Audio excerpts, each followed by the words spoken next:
Assalamu alaikum warahmatullahi wabarakatuh. Bismillahirrahmanirrahim. Aisha Wakil is me sitting down here. Barrister Aisha Wakil, working with National Human Rights Commission.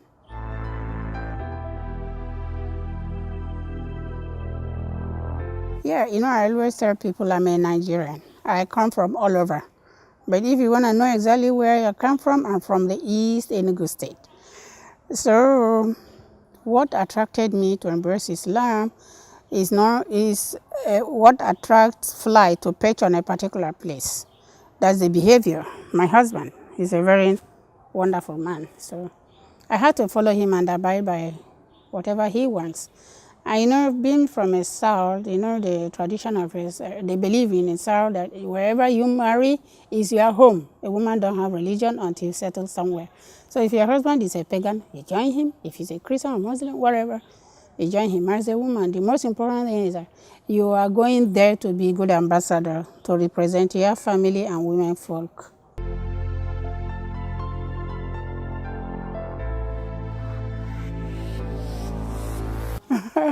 This Mama Boko Haram, it started from day one. Just as I keep repeating the story, when I came here in 1989, some of the boys were young, they have reached circumcision age. So I helped in circumcising them. In the morning, we have tradition here. When they circumcise them, you can buy chicken for them, go and they use fire and hot water on their something. So I did all that because in the tradition in the South where I come from, I don't know where you come from, they said a woman covers where she lives. And it's a big tradition and it's a big recommendation by your parents that when you go to a place, a marital area, you marry everybody in the house. It's only one person you sleep with, that's your husband. So that's exactly what I did. So that relationship, I grew up as mama, and as we were growing, their parents told them, this is the woman who helped you in doing circumcision. They will cover their eyes. There is that great respect there. So that was it, and it grew up like that. I become the mother of the area from number 74, Shehuri North. That's where all the soul issues, Shehuri North, Shehuri South, Shehuri East, and Shehuri West, they're all, surrounded by gate. So that was how I grew up. They grew up seeing me as a mother. Then, after that, I go there to every Saturday and Sundays to, sit down with them, cook food, we eat, we sing, we dance, they will recite Quran for me. I really enjoy the whole issue, the whole thing. They will follow me to this house, this is my house. You can see this building, this small cubicle there, building there. You can see this one here. There's another one there. So when there were so many, I had to put up all these things for all of us to stay together here. So honestly, they love me so much. After that, they started calling me Yain Juma. Yain Juma is beloved mother. So that was how the whole thing grew up. Then Muhammad Yusuf now came. That was long before Muhammad Yusuf came. So when he now came in, my relationship extended to his father-in-law, where he also came in, being a son-in-law to that man, Baba Fugu. He now came in. Then my relationship with people always extend. I don't just see somebody and it goes like that. And my habit, my behavior also attracts them so much to me. So we're all living here. Then my apartment is right inside. It's a typical Islamic setup building. It's right inside. So in the evening, by this time, 5 o'clock, they will all troop in there. I have one garden. We water it, then we drink tea there. I have one small kitchen here. They are cooking for people outside. Tea today is my tradition. I cook for people. They call them people from outside. So all of them we gather. We all eat. So they started calling me Yain Juma. And then Boko Haram now set in. They call me Amira. From Amira, they now call me Mama Boko Haram.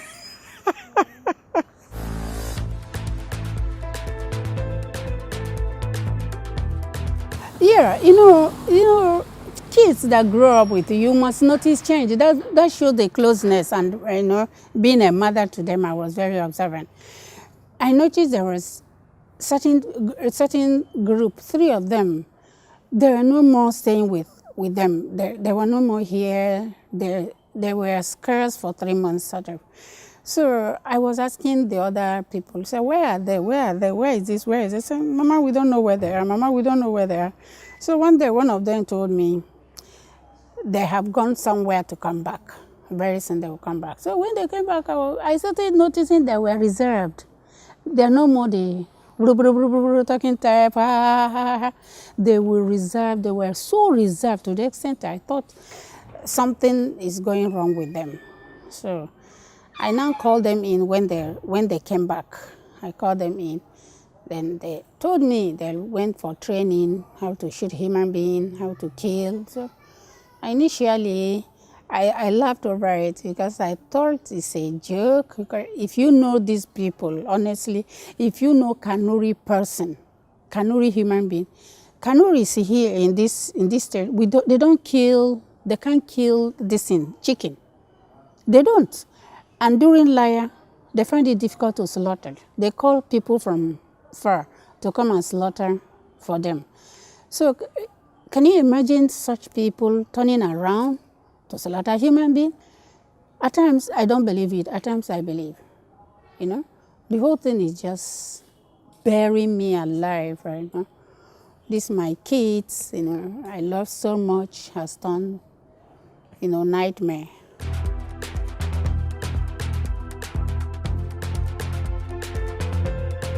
That was 2009. That was me to that 2009. That 2009. Can't remember. Could it be? I can't really remember the month. They were somewhere 17, somewhere 20, 25.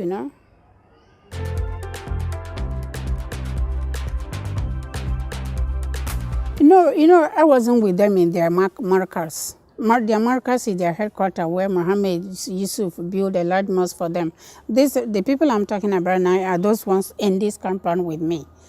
They also go to listen to Mohammed Yusuf's teaching. They will go by maybe 3 o'clock or so. I don't actually know the time, but they will come back around 10 o'clock. That's the normal thing. When they finish their work and whatever, they go there, listen, then come back around 10 o'clock in the night. So other people there, I don't know, because when I asked them, is it only 3 of you that went to learn how to kill human being, shoot a human being? They said, no, many of us went. I asked them where. I said, Mama will not tell you.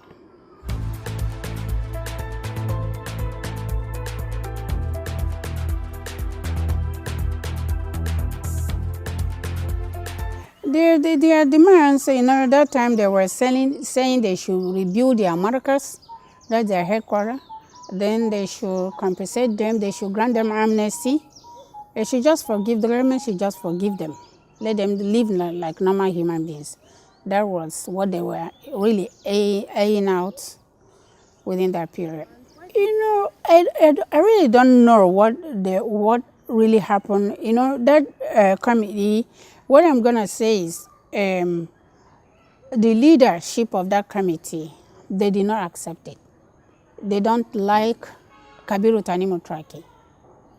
So when they don't like you, when they don't like somebody to help something, so it's really very difficult to come by, of which you heard Shakaru talking that he doesn't like Kabiru Tanimu Traki. They are going to do his magani for him. His magani is they're going to kill, they will do something, negative to him. That is giving him his drug. That is, we do his magani, we do his drug for him. So he didn't quite like that leadership.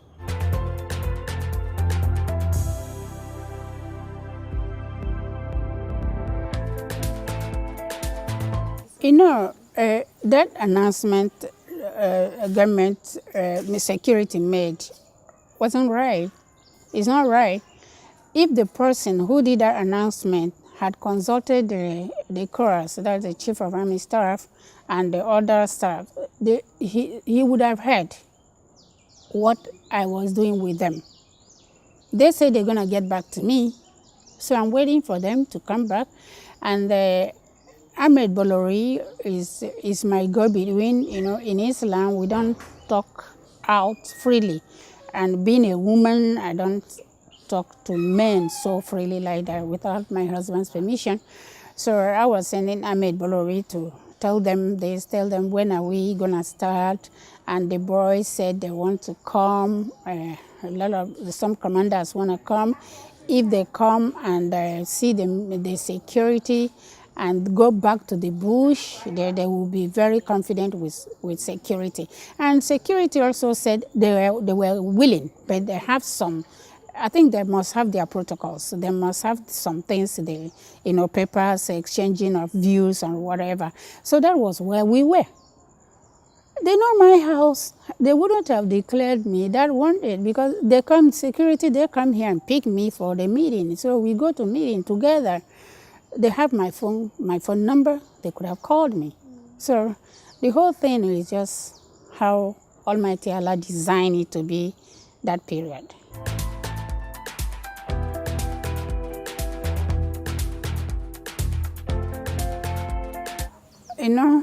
I always tell people, a journey of 1 million miles starts from your toilet, because you're going to take bath before you start wearing dress, then you step out. The journey has begun. It's not going to hinder anything. Are they not human beings? They're human beings like me and you. If you could remember when sometime one of the leaders said they want to surrender. If you Google, you say Boko Haram wants to surrender. That person, that particular guy there, said he was leading that. He's the leader of that group. So the leader of that group, he was then. Then this guy now came, Habib. I know him as Habib. I don't know this Branawi they call him. So he now came and became the leader. And when I asked, he said, yes, he's supposed to be the leader. He's just standing for him. Now he has come, he has given him the seat to sit as a leader. So the other group says they are Shakawu's group. Shakawu's group, they are human beings too. There is no way we're not going to get somebody who know them, who know the two groups. So once we start with this group, others will come up. It's not difficult. Just start. Let's see. It's going to go on well because they have established themselves that they want this peace. They want it to end.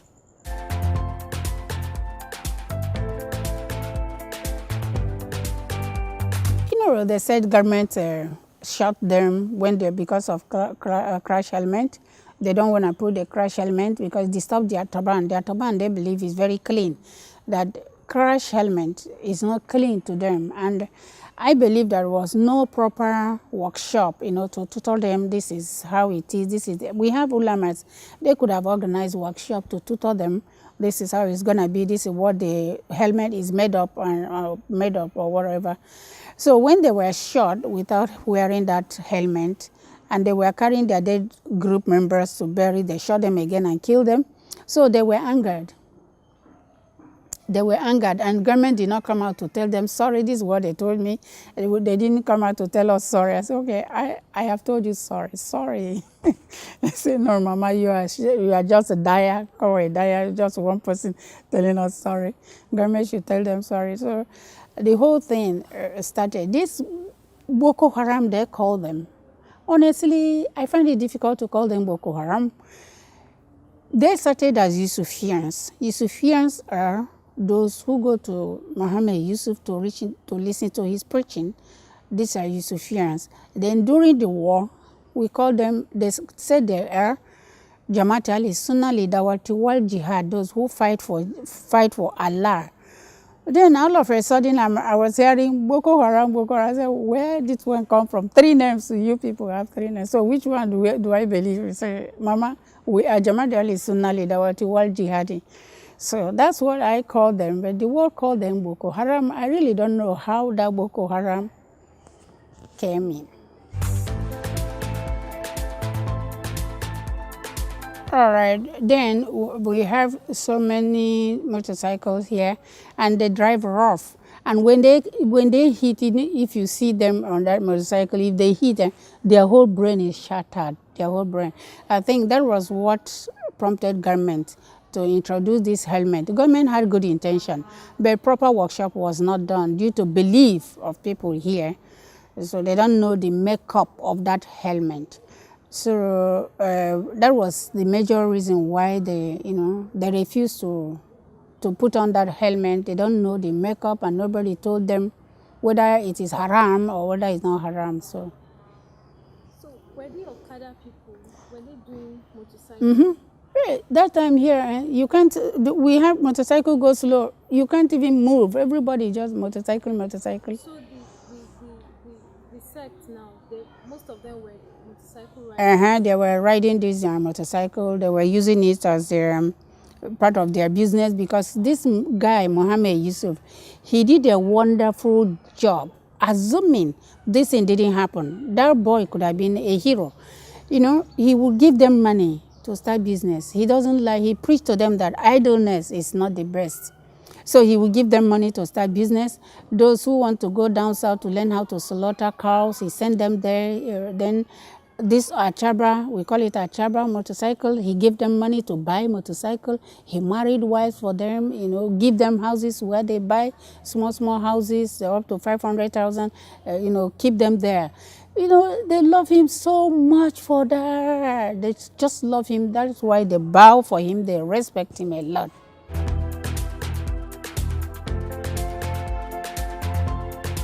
There are no actions that pours blood that is justifiable.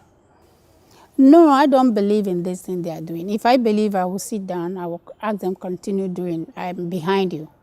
I hate the killings. I hate it till tomorrow. I hate it. And I told them that I don't like this thing you are doing. Whatever it is you have with government, the poor masses should not bear the cross. Come out and tell government what are the grievances. They will listen to you. There are people who are going to help government to listen. The whole world is going to listen. But going to kill, bomb, I don't know. Honestly, I don't like it.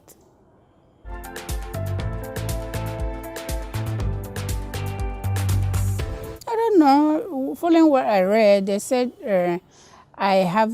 we have link with Boko Haram and ways to get Chibok girls, but we are holding information. Okay, if you believe I have links with Boko Haram and I'll be meeting with you, I'm not hiding. Since 2009, this thing started. I'm not hiding. Everybody, all security, they know what I'm doing, and there is always agreement between me and the security that was operating then. This one, they came newly. If Boko Haram come to my house, I will call the security and say, oh, they are here. Can you talk to them? The man will start preaching. You need to hear the preaching of this military man to them. My sons, Boko Haram, will start crying. In my house, they will start crying. He will tell them, we know you are there. Your mother's compound is your mother's compound. It's safe haven for you. Please don't go back to the bush and start fighting. Don't do that. Whatever it is, say it out. We are here. We don't like it. The man said, we military don't like killing you. You are our brothers. You are the sons of Nigeria. You are sons of the son of the soils. But if we meet you in the bush shooting us, we will not mind whether you are from Mama or from where. We will hit you back.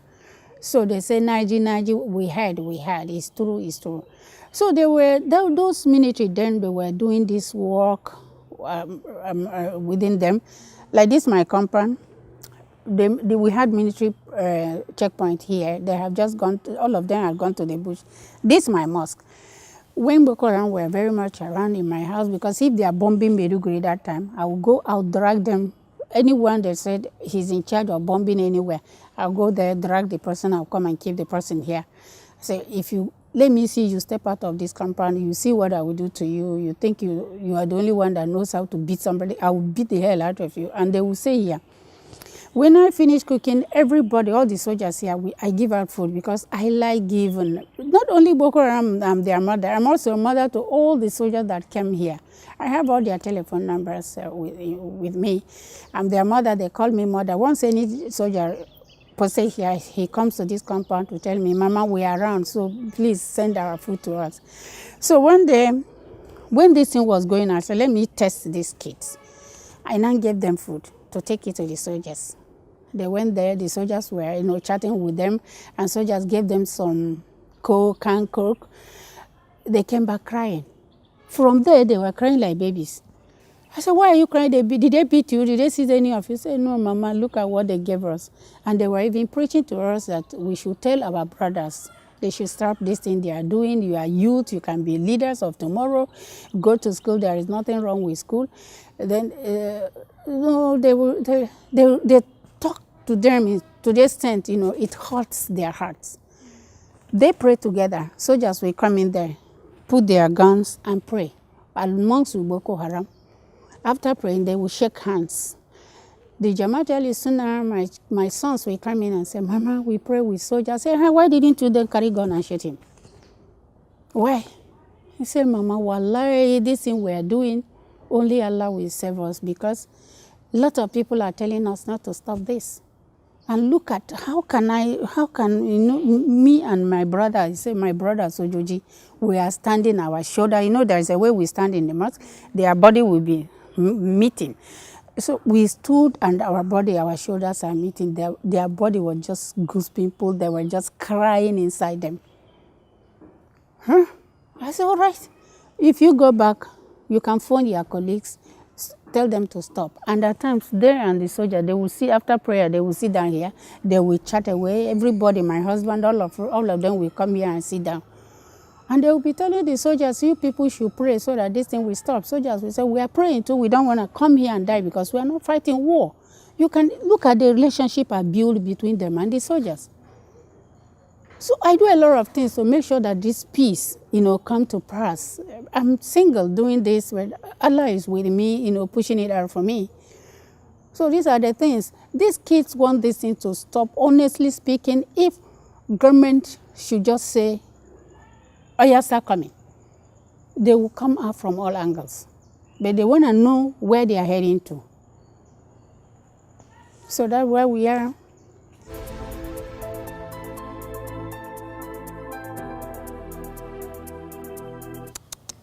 I felt bad. I wish I knew they were going to do that.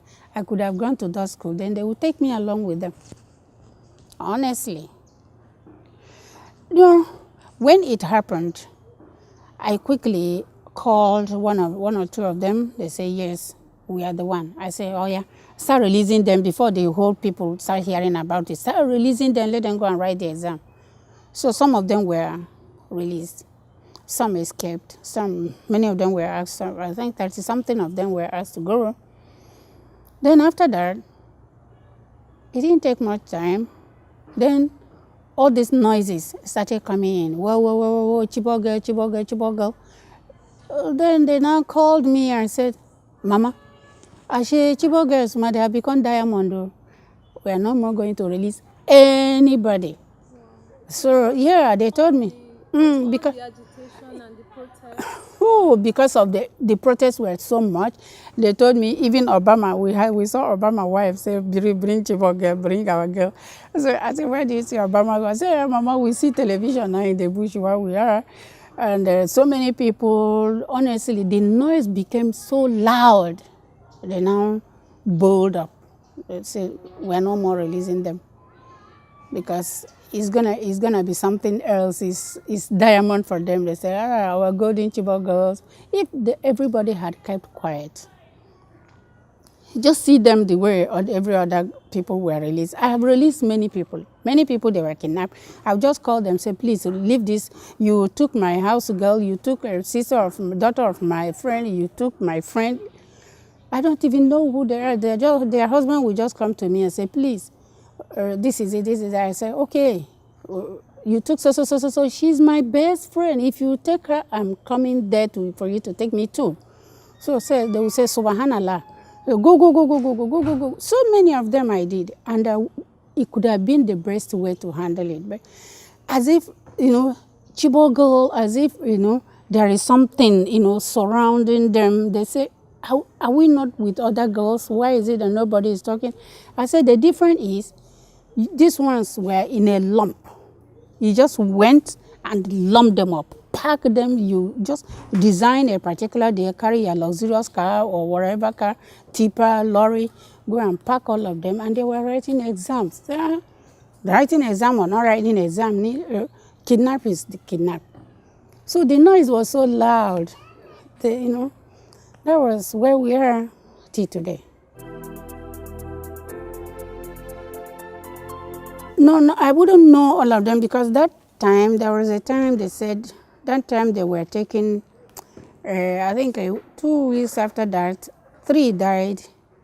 I cried, I wept. They asked me whether I can send something for their burial. I said, I am not sending burial thing to you. Bring the dead body where we can see it so we could go there and take. So that was how, those ones died. And recently, they said some died again. I don't know. So all of them are not dead. But when there was an allegation that all of them died, we're not going to see them again, they called me and said, Mama, they said this and you are keeping quiet. I said, why won't I keep quiet? Was I in the bush with you to know who died and who didn't die? Did you give me register to register dead ones? So if they didn't die, show us now. So they now say, Mama, go to newspaper. Tell them that they did not die. I now came out. I said, I'm quoting from them. They didn't die. They are alive. But they will start releasing them. If the noise, if the noise could just mellow down, just pretend as if you have forgotten them. Pretend as if nothing is interested. You will see they'll bring them out. But noise is too much over them. The other girls, are they not human beings? That if you could remember, Shakawu came out one certain time and said, they say, Chibogo. What of other girls, other human beings they kidnap? Are they not human beings? So they now give them special treatment there, so that they will not meander with other girls. Situation is not good. I don't like it. Don't like it.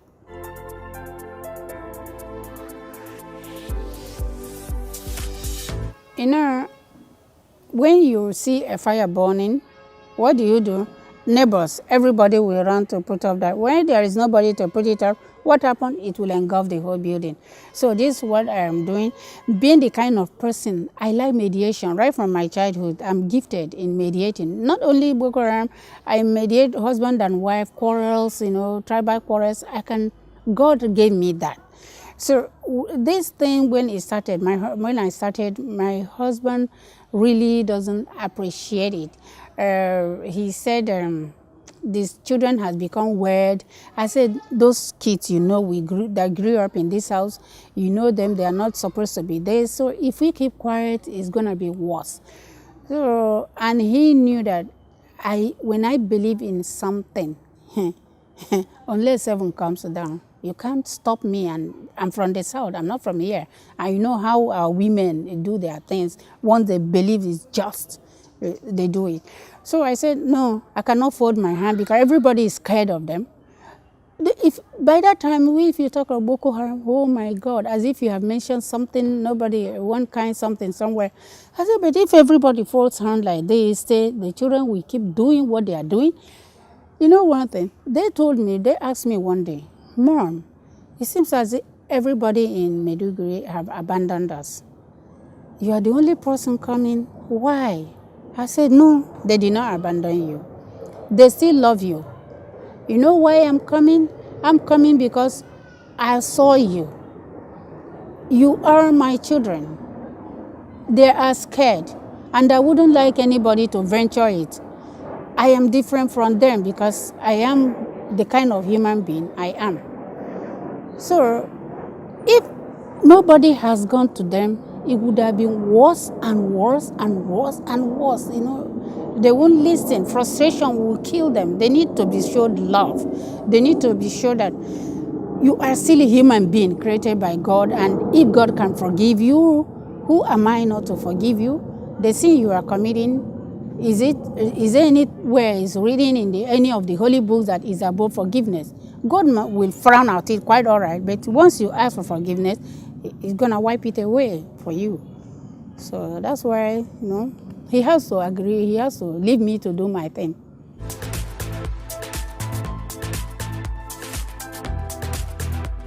And I've never practiced law.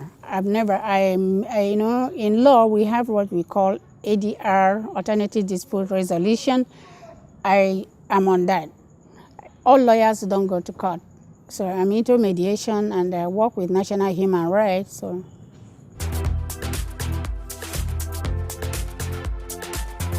what advice will I have for government? Please, I am seizing this opportunity to beg my boys, my kids, my sons, the Jamaat al-Sunnah, the Wal Jihad, they should please listen to the voice of everybody in the world.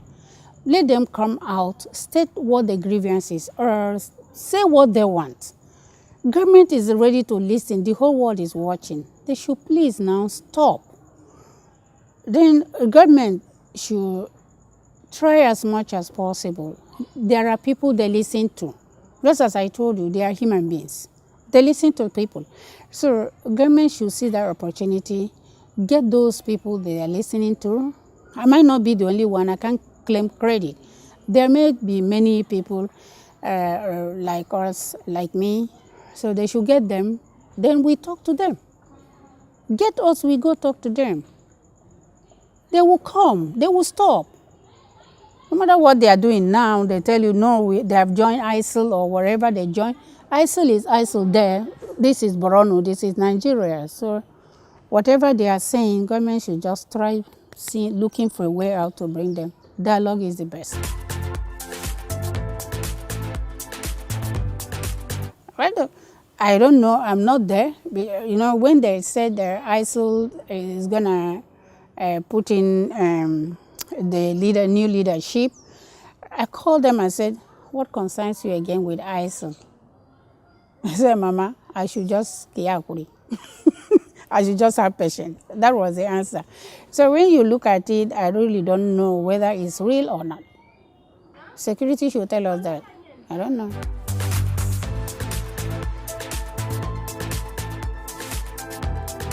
Haven't you heard they're going places, they're in the bush, they're going to, those farmers, begging them for food and all whatnot.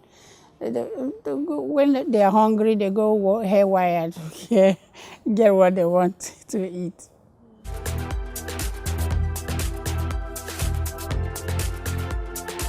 Inshallah, wallahi, they will come back. They will. Although some of them are married, they married them within them, but didn't give them out.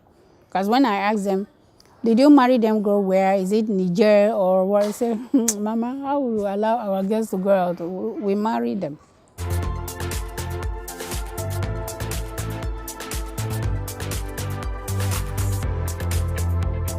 Yeah, I was shocked. This war, when they started, there were 750 of them. There only 750 that started this war. Now 8,000 have repented. Can you imagine 8,000 repented? How many thousands killed? How many thousands now in the bush?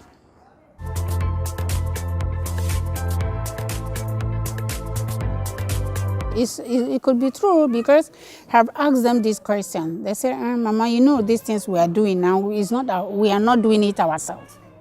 Some people are pushing us to do that.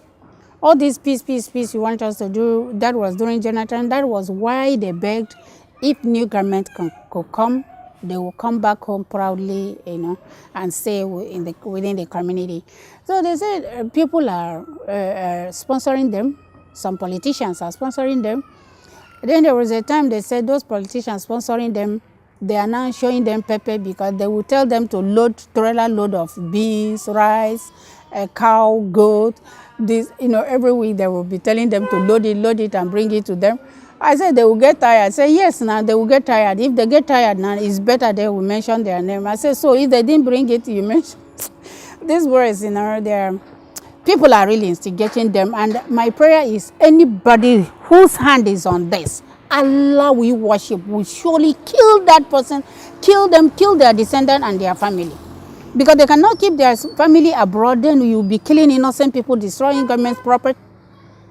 What do they want? Can't they bring their children to come and fight? I told them, tell those politicians to bring their kids, stay inside the bush with you people.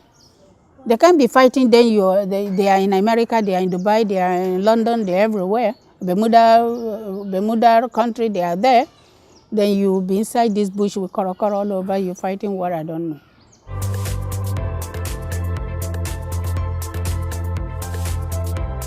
The one I pity much is Ahmed Umar Bolori.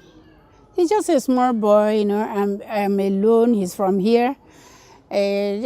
Some people, when they try to come and stay and see whether they can support me, after some time you just see them withdrawing back, and nothing is not ending, nothing is coming out. I said, well, if you come here to see whether it will end, you are making a lot of mistakes, or you don't know when it will end, let's just hang on there. So they will not come again. So I'm alone, and I don't care staying alone. I've been alone. So just last year, November, this Ahmed Bolori saw me on Facebook. So we met. He's from here. So we now met. He said he would like to see me. So we met, he said, please let me just be your son. Let me be with you. Just give you that moral support.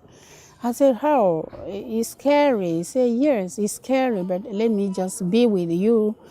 This thing is happening here. I'm from here. They're all our brothers. So you cannot just leave you alone. So that was it. So he's the one that linked me up to Chief of Army Staff and all of them. So that is how this security second batch started. First batch was since 2012. 2011, now he linked me up. That's all. And at times, if they call me and I'm alone, I don't speak the language, I will tell them, just give me time. I say, Ahmed should come and interpret. So, but I don't allow him go to bush with me because he's a young man, anything can happen. So just that.